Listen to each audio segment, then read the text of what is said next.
Okay, you guys, this is the first lesson of topic C, lesson 16. I can associate a ratio of two quantities to another quantity called the rate. So this is kind of one of our key vocabulary words here today. We're going to be talking about a word called rate and what that means.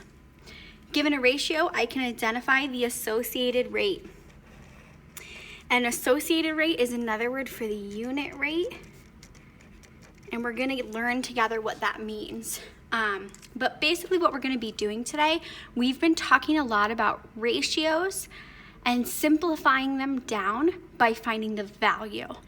So we're sticking with an idea that's incredibly close and similar to that, where we're given a ratio and we're going to get it down to its simplest form called the unit rate, where we are talking about the just one quantity of something. I will explain a little bit more as we go what that means, but let's get started. Okay, so for this first example, example 1, introduction to rates and unit rates. Diet Cola was on sale last week. It cost $10 for every 4 packs of Diet Cola. How much do 2 packs of Diet Cola cost? Well, this ratio that they gave us is 10 to 4, $10 for every 4 packs. What we want to know is how many dollars it would be for 2 packs. So what we've learned about equivalent ratios is I need to do the same thing to both numbers in the ratio. So here, in order for me to get from 4 to 2, what I've done is I've divided the number by 2. 4 divided by 2 is 2. So to find the other number that we're missing, I need to take 10 and I need to do the same thing. I need to divide it by 2. So 10 divided by 2 is 5. So it costs $5 for 2 packs of Diet Cola.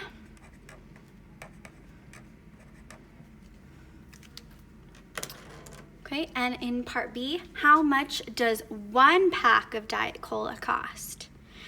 So this is where we're already practicing the content goal of getting a rate down to a unit rate, down to just figuring out for 1 pack.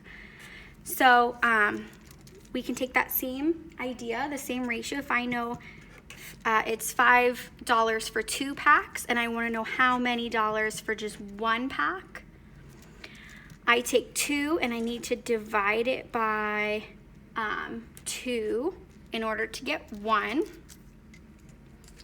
So now we're going to do the same thing on this side. I have 5. I'm going to divide that by 2. Have to do the same thing to both sides. And then we'll figure out what number would go here. So I take 5. I divide it by 2. Okay, 2 goes into 5. 2 times 4 minus 1. Okay, I need to start a decimal. Bring that 1 down. 2 goes into 10 5 times. Okay, and that worked out. So since we're wanting to know how much money, I need to add a 0 and say $2.50 per pack. Okay, meaning just in 1 pack of soda. Okay, now we're gonna learn and practice about some of these terms. So you'll need to pause the video to write down in your classwork. If you don't already have these definitions, I don't believe they're in your classwork.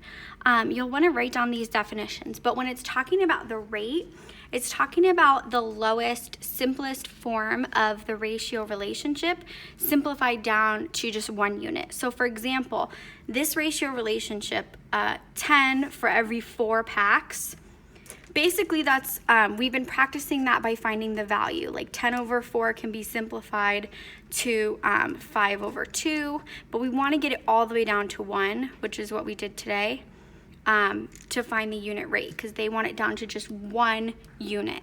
So we figured out that was 2.5. So the rate here is 2.5 or $2.50 per pack. Now when they're splitting it up into unit rate and rate unit, the numerical portion of that is what's called the unit rate. So the unit rate in this example is 2.5 because that's the value of the ratio. That's how many, just the number, how many per 1 unit. Okay, so the number, the numerical part is the unit rate. The labels of what's being compared is called the rate unit. So rate unit here is dollars to pack of Diet Cola, because that's the two labels that are being compared. So again, unit rate is the numerical portion. Rate unit is the words, the labels that are being compared. And the rate is this ratio relationship simplified down to just 1 unit. How many per 1 unit? Okay, and oftentimes in our lessons today, that's going to end up being a decimal number. Okay, on to our exploratory challenge. It says that working in partner or small group, but obviously we're just gonna do this together. So it says, Tegan went to Gamer Realm to buy new video games. Gamer Realm was having a sale, $65 for 4 video games. So this ratio, 65 to 4. He bought 3 games for himself and 1 game for his friend, Diego. But Tegan does not know how much Diego owes him for the 1 game. What is the unit price of the video games? What is the unit rate? So we need to figure out how much that Diego owes for just that 1 game. Okay, we know how much it costs for all 4 games. So now we need to figure out how much it costs for just 1 game. So we're gonna do the same practice where we're finding equivalent ratios by performing the same operation to both sides. So if the original ratio, it was 65 to 4 for the video games, we want to know how much for just 1 game, which is the rate. So we're going to go ahead and figure out how many for just 1 game. I need to take 4 and divide it by 4 in order to get that 1.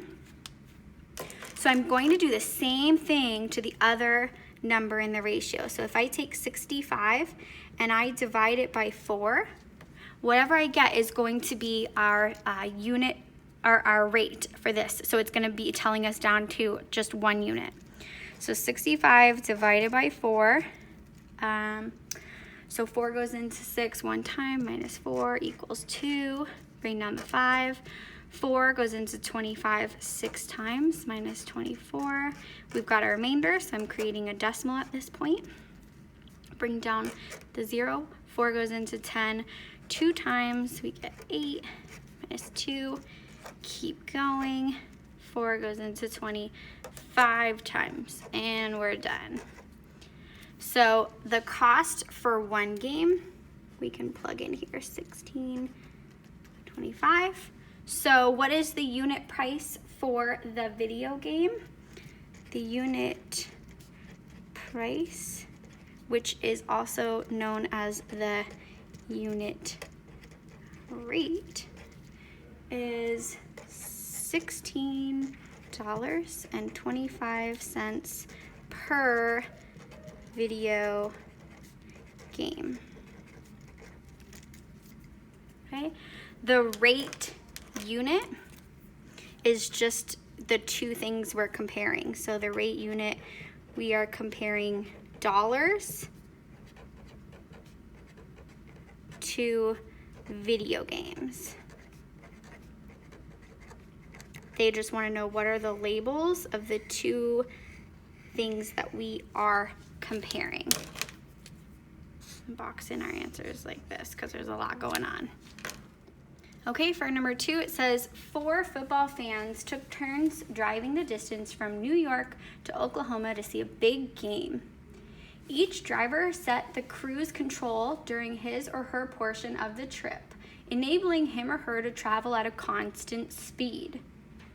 The group changed drivers each time they stopped for gas and recorded their driving times and distances in the table below. So the names of the football fans, we've got Andre, Mateo, Janae, and Grayson. We've got the distance they've traveled in miles. So for example, Andre traveled 208 miles in 4 hours. Mateo traveled 456 miles in 8 hours. Janae traveled 300 miles in 6 hours. Grayson traveled 265 miles in 5 hours. Use the data given to answer the following questions. What two quantities are being compared? So they're asking us for the rate unit here. So what are we comparing? We are comparing miles to hours.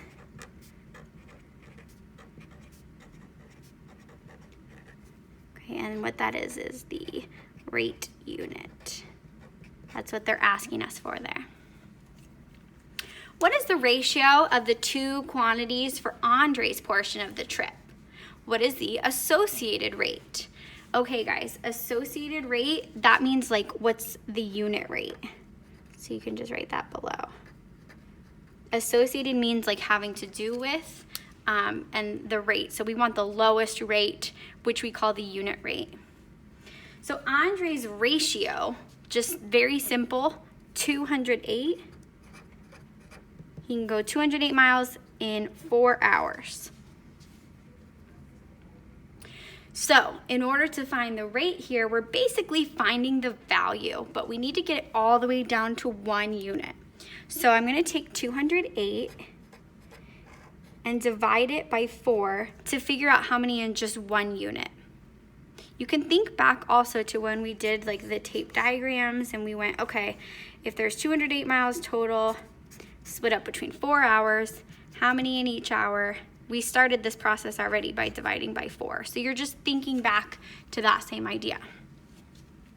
So 4 goes into 25 times. Oh, and look at that. 4 goes into 8 2 times. That worked out nice and easy. So 52.